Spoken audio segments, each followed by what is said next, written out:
The last lecture today, third one. We take a look at Freudian explanation of common psychological disorders. Any psychological disorder, take depression or anxiety or addiction or a personality disorder or a psychotic disorder. Every disorder, why does it occur? Explanation of causation of why a particular disorder occurs. The explanation is different from school to school. If you ask the question, why does depression occur? Freudian explanation is different. Jungian explanation is different. Kleinian explanation is different, and so on. Within psychoanalysis itself, there would be 7 to 10 different explanations of why depression occurs. Outside of psychoanalysis, CBT would have a different explanation about the causation of depression. Similarly, other schools of psychotherapy. So for every disorder, you would have not less than 10 to 15 explanations on the causation of that disorder. Today we will take a look at a limited area, the Freudian explanation of common psychological disorders.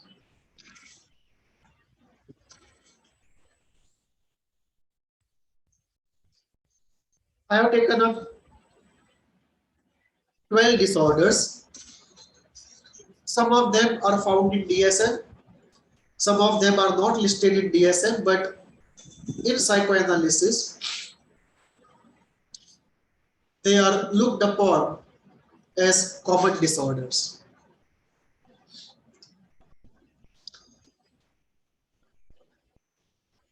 I have chosen these 12 so that we can see how the Freudian school analyzes, offers an explanation on the causation of all these 12 disorders. And this is called pathogenesis. Genesis of pathology. How does pathology develop? And treatment or therapy is always a function of our understanding of pathogenesis.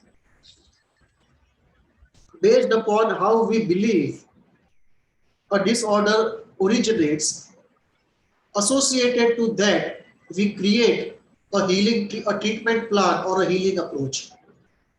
So healing method is always a function of pathogenesis. So let us go into pathogenesis of these 12 disorders in the Freudian context. First, anxiety.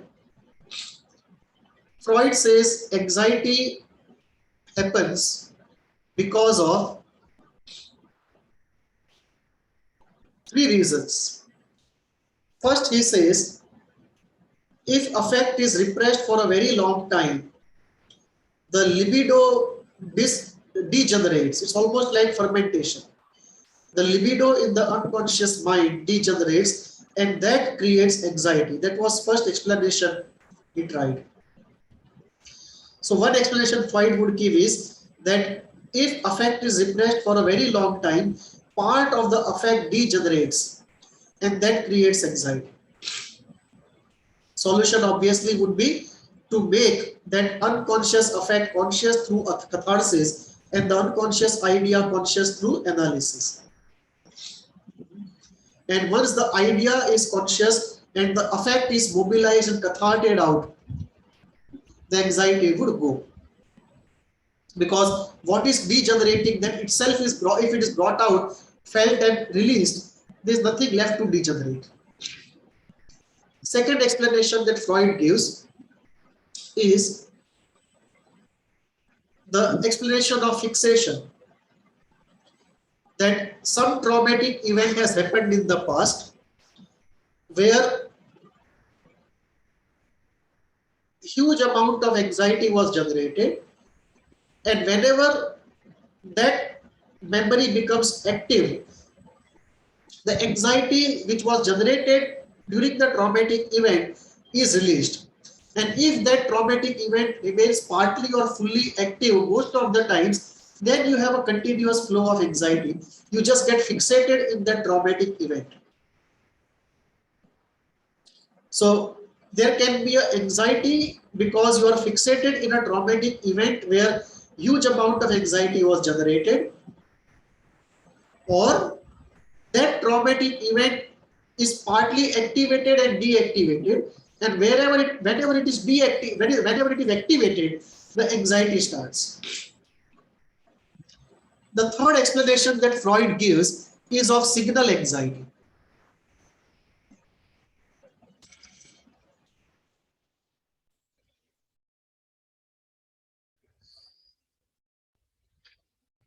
Signal anxiety is like a postman who runs ahead of the message. So if any unpleasant emotion is moving up from the unconscious to the conscious, there is a layer of anxiety which covers up that upwardly moving negative effect, unpleasant effect. And this top layer cover, it prepares the conscious mind that something difficult is coming up, be prepared. And that is called signal anxiety. There the idea is that if difficult emotions like sadness, guilt, anger, they are in the unconscious mind and they start coming up, anxiety is like a postman running ahead of the message, and there is a layer of anxiety which covers up these difficult emotions as they come up, and that is what is called as signal anxiety. Based upon what type of anxiety we are dealing with in terms of the intensity, in terms of frequency, in terms of its causation, different manifestations will come out. So we may have generalized anxiety disorder, we may have a panic attack, we may have a phobia, but anxiety in different forms can come up. Anxiety can come up occasionally with gaps in between, or can continuously be coming up. But these are the Freudian explanations of anxiety, and one more is fixation in the Oedipus. That because the Oedipus is unresolved, the castration anxiety is continuously active. And it is this castration anxiety which is continuously giving out the flow of anxiety. Second, depression. Freud gives two explanations of depression. One explanation is it is the loss of narcissistically cathected object with ambivalent relationship. What does it mean? It means there is a person or an object to whom you are related in a way that it is not relationship between two adults, it is a relationship between a narcissistic person and an extension of himself, which means the other person is too submissive, too subservient, too obedient, and it is like two bodies and one mind. What you do, he obeys. What you say, he does. And you experience the relationship with him as though he is an extension of you. He is not a different person with desire, autonomy, and mind of his own. He is more like an extension of you. And if you have this kind of a relationship where you are an extension of him or he is an extension of you, there is a narcissistic relationship. And in the context of a narcissistic relationship, you have ambivalent feelings towards that person. You have positive feelings of love, care, and concern, and difficult feelings of anger towards the same person. So, one condition is there should be a narcissistic relationship. Number two, there should be ambivalence in the relationship. And number 3, in such a situation where you have a narcissistic relationship and ambivalent relationship, you lose that person. So there is a loss of ambivalently affected, narcissistically related object. So when that happens, then the loss of that person cannot be substituted by anybody else, because he was not anybody else, he was a part of you. And when such a loss happens, all the feelings, the only way to deal with this loss is to make that person a part of yourself so that you can deny his loss, because the loss is unbearable and the loss is even not logically possible to accept, because he is a part of you. How can you lose him? Because he's a part of you. You can't lose yourself. So in that situation, what happens is you take the memory of that person inside and make it a part of yourself. But as you do it, in order to deny the loss of the person, all the feelings towards that person, positive and negative, which were towards that person, now they come towards you. And all the anger towards that person is now anger towards you. And anger towards somebody which turns against ourselves is the reason for depression. This is the explanation Freud gives for depression. Loss of ambivalently affected, narcissistically related to object. Second explanation later on Freud gives, is in terms of the predominance of death instinct, which is a much later explanation. And there Freud says that there are two forces, the life force of pleasure, happiness and construction, and the death force of gloom, of inertia and of destruction. And there is a pleasure associated, secret pleasure in the unconscious mind, even with this area of the death instinct. The activities of moving into inertia, the activity of destruction of self and the other, and the activity of relishing the gloom and the tragic. So second explanation that Freud gives is that if the death instinct is too powerful and overpowers the life instinct, then depression happens. It is predominance of the death instinct, and there is a secret relishment of that suffering. So these are the two explanations that Freud gives. The third explanation, which he does not officially give, but we can see it in some of the cases, is this: that apart from depression due to death instinct and aggression, and repressed aggression not expressed, there can be a depression related to repressed pain. That too much of sadness developed but not expressed or felt out can also lead to depression. This is not a loudly stated explanation, but we can see it in his case studies if we go in details. So three Freudian explanations for depression. Two explicitly stated by Freud and one inferred if you read into it. Third, obsessive compulsive disorder. Freudian explanation is Oedipus is not resolved, and therefore the person is not able to go into the romantic, the sexual or the enterprising part of life. The castration anxiety is active. So what happens is,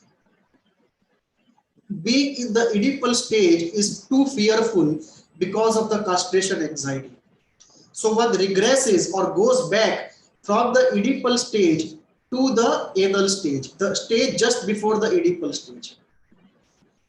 And what happens is, the anxiety of castration of the Oedipal phase then powers some repetitive action which may be based upon order disorder, hoarding, discarding, repetition, and whatever is not resolved in the anal phase, that anal phase element gets powered up by this anxiety of the Oedipus. So the person is not able to resolve or be in the Oedipal phase, goes back to the anal phase. The anxiety from the Oedipal phase powers up some element of the anal phase which is not fully resolved. It may be order disorder, it may be hoarding, discarding, it may be cleanliness or dirt, it may be any element which is repetitive in the anal phase, and that creates the obsessive compulsive disorder, and therefore to heal it we have to resolve the Oedipus. Similarly, for depression, to heal it we have to cathart out anger or pain, whatever is repressed, and we have to analytically work through the loss of the narcissistic object ambivalently cathected that we have undergone.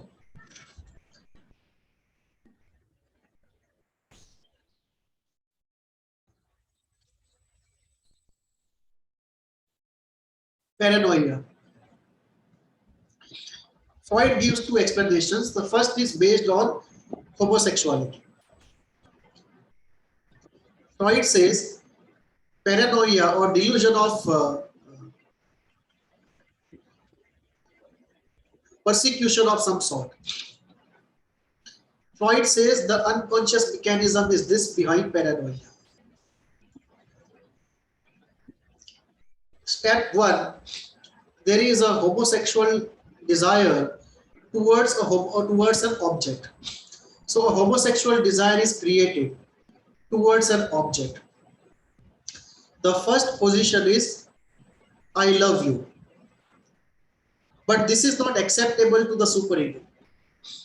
So a reaction formation defense is used, and I love you is converted into I hate you. So the original homosexual desire is I love you. Superego comes in, not acceptable. Reaction formation defense is used. It converts I love you into I hate you.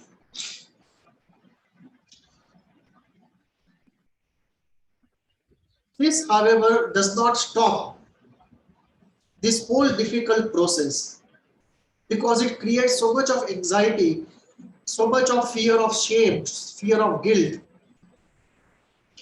and proper shame and guilt themselves also at times, that the more the desire arises, the more rage also arises. So the rage towards that person for stimulating all these desires, and the rage towards oneself for having such desires, all this rage collects and goes towards the person, and I hate you slowly graduates to I will kill you. But this again is not acceptable to me, that I should first have a homosexual desire and then have a desire to kill the person for inciting this desire in me. So what the patient does is, the patient projects I will kill you onto the person, and then the patient fears he will kill me. So the unconscious mechanism is I love you converted to I hate you, I will kill you converted to you will kill me. And when the final position is you will kill me, the paranoia happens that somebody is going to come and kill you. So Freud says the root of paranoia, that somebody will attack me, somebody will kill me, is actually a projection from inside that I will attack somebody, I will kill somebody. And that I will do because I hate that person, and that I do because actually I love that person. So non-acceptance of one's homosexuality leads to paranoia. This is one explanation given by Freud. Second explanation in some cases can be that there is a fear of Oedipal castration. That because the Oedipus is not resolved, there is a continuous fear of castration, and an authority figure or many authority figures can always be thought of that they will castrate me. So this will be a Oedipal explanation of paranoia, which did not be rooted in homosexuality. It may well be a heterosexual unresolved Oedipus.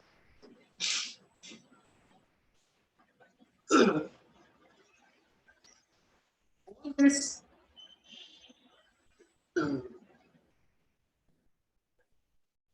disorders will have at least 10 to 15 different explanations, each in one school. As we move from one school to another, we will take a look at what other explanations exist in other schools.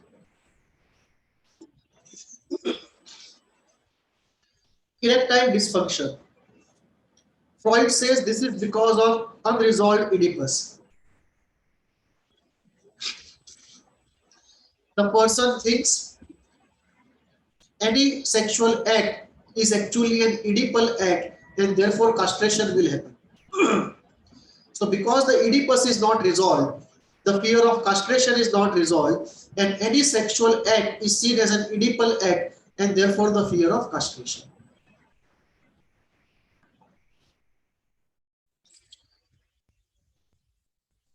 Panic.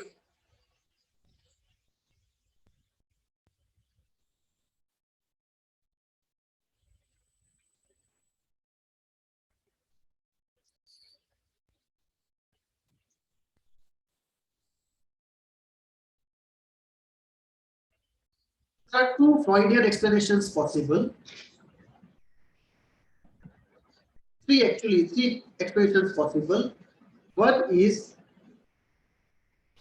panic is rooted in the Oedipus.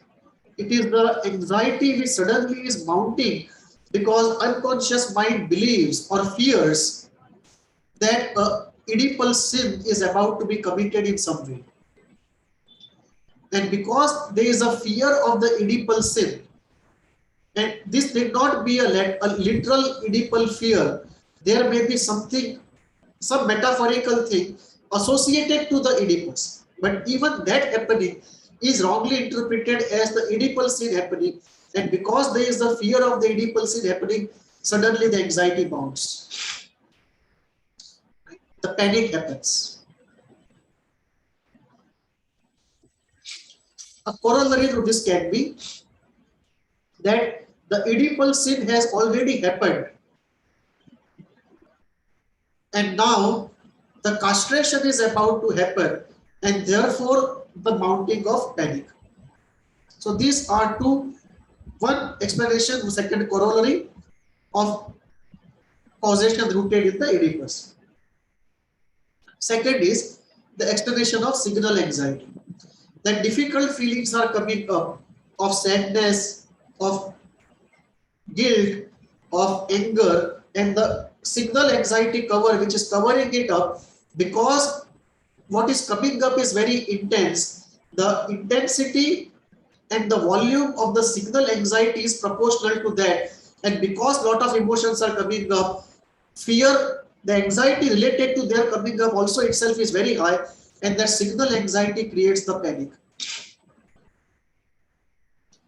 Third explanation, based on the death instinct, there is a real fear in the unconscious that the death instinct is going to lead to a self-destruction which borders on death or annihilation, or complete destruction of everything that I hold dear in this world. And therefore, the panic that let it should come true, because there are movements in the unconscious mind related to the death instinct which is mobilizing self-destruction, and there is mounting of anxiety, lest all these unconscious desires come true and I destroy myself. Seventh is social anxiety.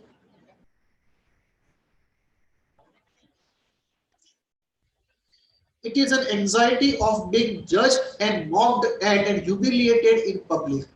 And the deeper layer, according to Freud, is that I will be exposed, that people will come to know what they ought not come to know. And what is the patient afraid of? The patient is afraid of being exposed, judged, humiliated. And what is it about in the unconscious? It is about two things. One is the story of the Oedipus, that everyone will come to know that I am Oedipally fixated.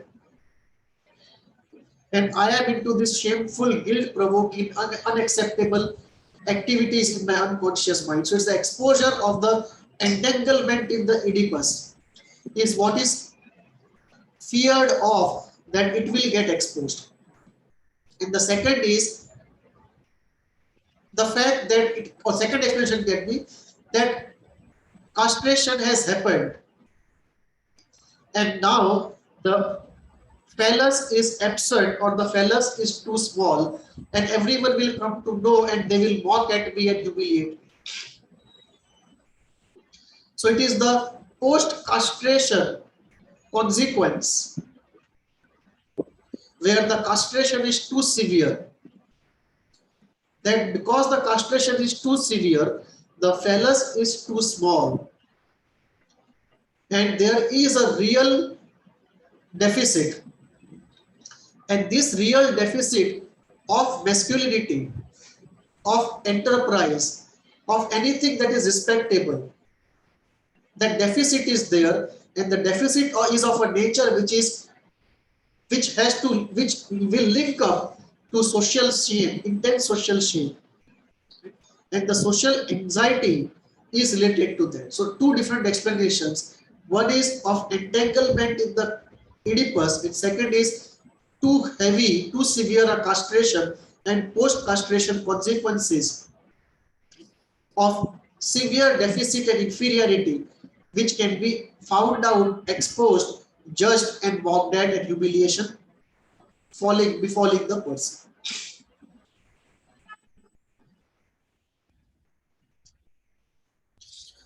Psychopathy. Constitutionally, if one is incapable of accepting castration, then one emerges out of the Oedipus so victorious that one practically goes manic in a way. And one feels so narcissistic that one can get away with anything. So when the capacity for guilt is not there constitutionally, and because there is no capacity for guilt and there is no capacity to accept castration, one comes out of the Oedipus victorious without any guilt or remorse or necessity to resolve the Oedipus, and one comes out with that narcissistic omnipotent position. It gets into psychopathy, where there is no tempering of aggressive instincts by love or guilt. There is no experience of castration of one's limitations. There is no empathy for the other. And there is no predominance of the life instinct to do something constructive and overcome the sadism powered by the death instinct. That leads to psychopathy. It is part regression to the omnipotence of primary narcissism It is part regression to autonomy and independence of the component instincts. It is absence of guilt. It is absence of empathy. It is predominance of the death instinct, often through sadism.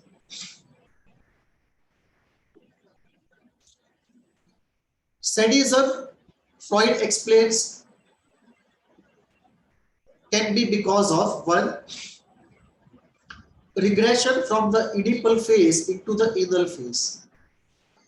That because the Oedipus is not resolved and there is too much of castration, anxiety and guilt in the Oedipus, one is not able to be either in the Oedipal phase or to move ahead of it into the genital phase. One therefore comes back into the anal phase. And when one comes back into the anal phase, the rage in response to the discomfort of anxiety of the Oedipal phase and the rage proper, which is on account of the death instinct, which is very active in the anal phase, the two rages, they come together, and this rage, because it cannot be contained inside, has to be thrown outwards on a subject. And this is how the sadism works out. That it is deflection of aggression onto a subject outside. And the generation of this aggression is part constitutional through the death instinct and part because of non-resolution of the Oedipus and part because of non-resolution of the rage in the anal phase. So one gets back into those phases of those states of non-resolution of anal and Oedipal phases, and part fixation there creates enduring sadism. So one explanation of sadism is Oedipal explanation. You cannot go past the Oedipus into the genital phase. You cannot be there, it's too uncomfortable. You come back into the anal phase, and the rage of the anxiety of the Oedipus, the rage of the Oedipus and the rage of the anal phase, they come together, too much to manage, thrown out onto a person who becomes an object of sadism.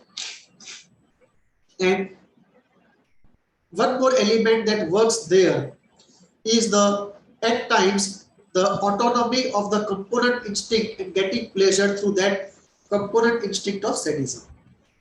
So the pleasure gets associated there because of regression partly to the component instinct stage. Masochism, Freud gives two explanations. One is masochism as inverted sadism, which says there is aggression which may be because of non-resolution of Oedipus, rage in response to the anxiety of Oedipus, rage block in the anal stage, constitutional high death instinct, autonomy of component instinct asking for pleasure of sadism. All that put together, the sadism is created. But there is no way the person can practice sadism directly.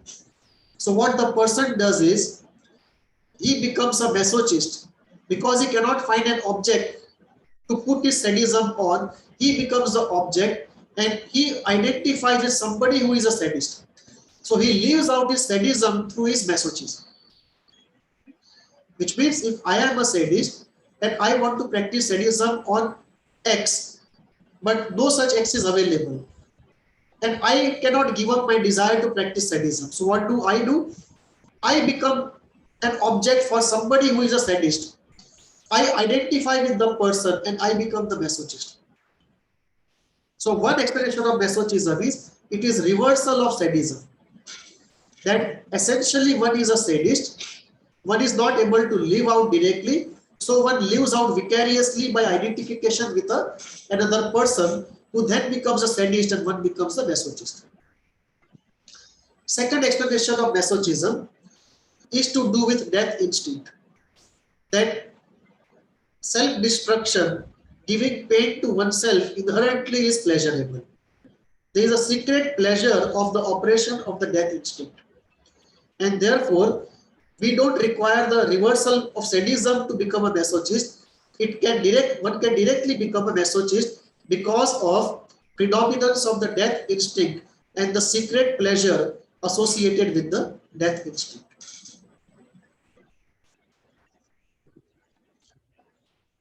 Eleventh problem, self-destruction. Freud gives two explanations. One is,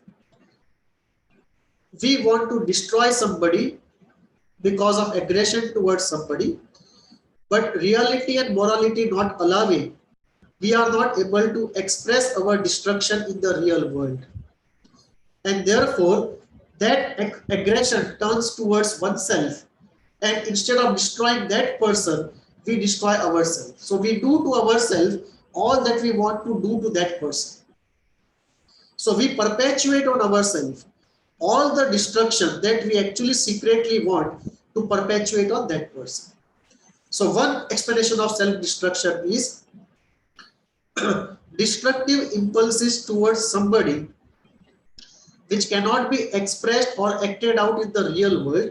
They are turned on ourselves and it results in self-destruction. Second explanation is death instinct is so high and the pleasure related to self-destruction is so high that no other phenomena is needed. The intensity of death instinct and the intensity of pleasure associated with death instinct is so high that we relish self-destruction. Third is self-destruction brings pain, brings love. That when we are in a state of self-destruction, the caregivers, the relatives, the friends, they are good to us. So self-destruction brings love, pain brings love. So we do it in order to have good experiences with others. We want others to be good to ourselves. We want others to help us, to love us, to support us, and they do it not when we are succeeding. When we succeed, they are envious. They create distance. They actually try to destroy us. But when we are destroyed, partly or fully, everyone is good to us. They help us, they support us, they love us, and we want that. So that third explanation is self-destruction to get object intimacy, object love, object support, and happiness from that object relations. 12th psychological problem is narcissism. In DSM, they write narcissistic personality disorder. Freud gives two explanations of it. First is, there is fixation in the state of primary narcissism. It is so pleasurable, you just can't let it go. And even if you let it go, you return to it after some time and gets fixated there. And if that happens,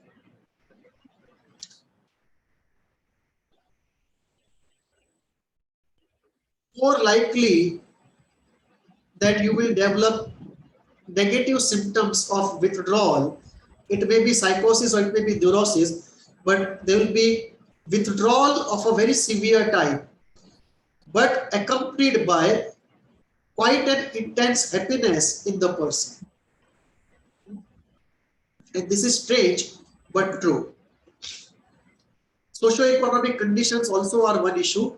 If you withdraw and you cannot earn, if you don't have money, you can't have positive affects activity.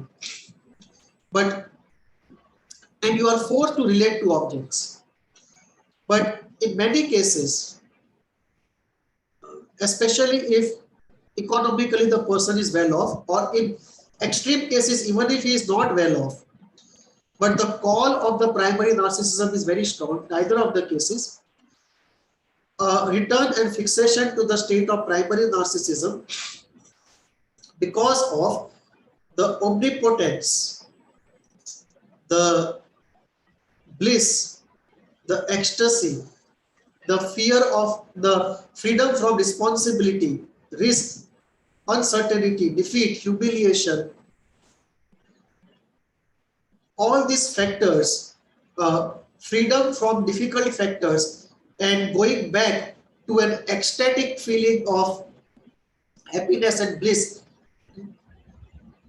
That regression, when the world is too difficult, life is too difficult, and one is not right tough enough to move through those difficulties, one regresses back to a state of primary narcissism. So it is the harshness and the difficulty of the reality and very high expectations in the depth of oneself. When this happens, there can be a regression to primary narcissism.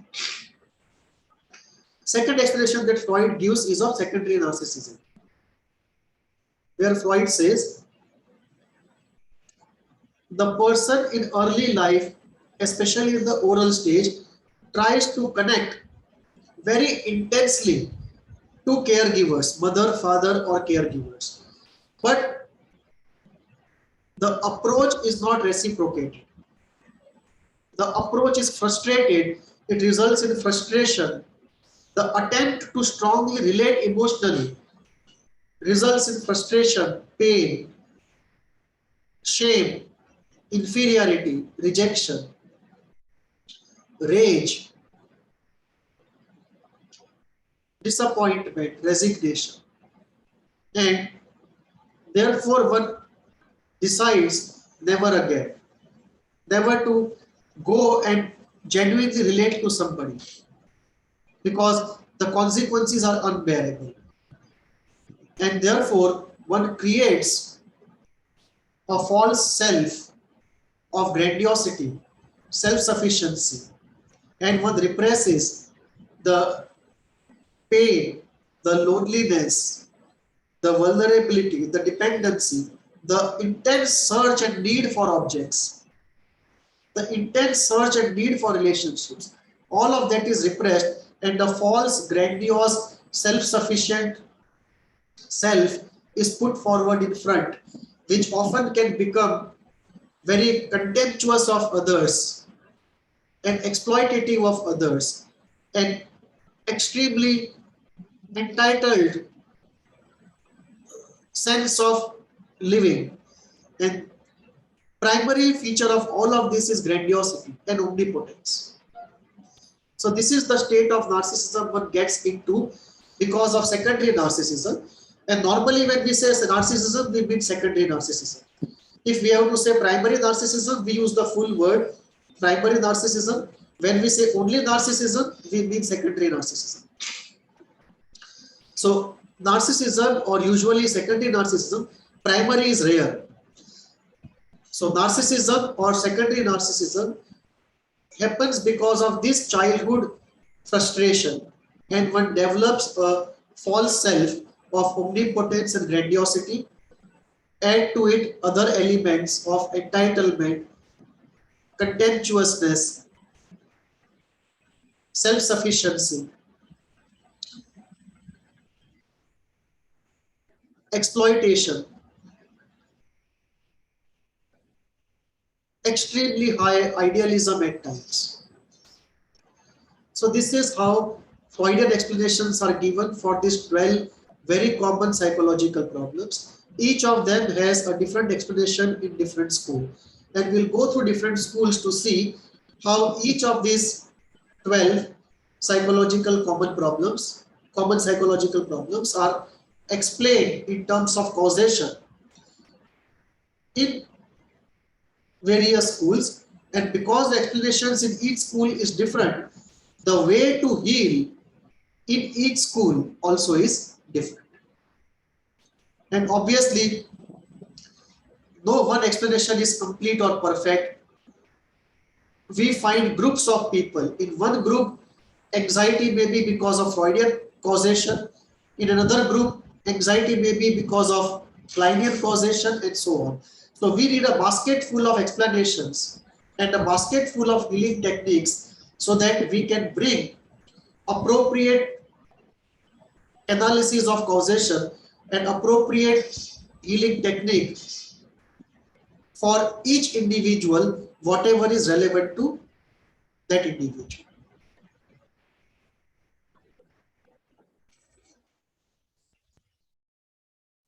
Occasionally, we may even have to use more than one school for causation and more than one school for healing, if context of the individual so demands.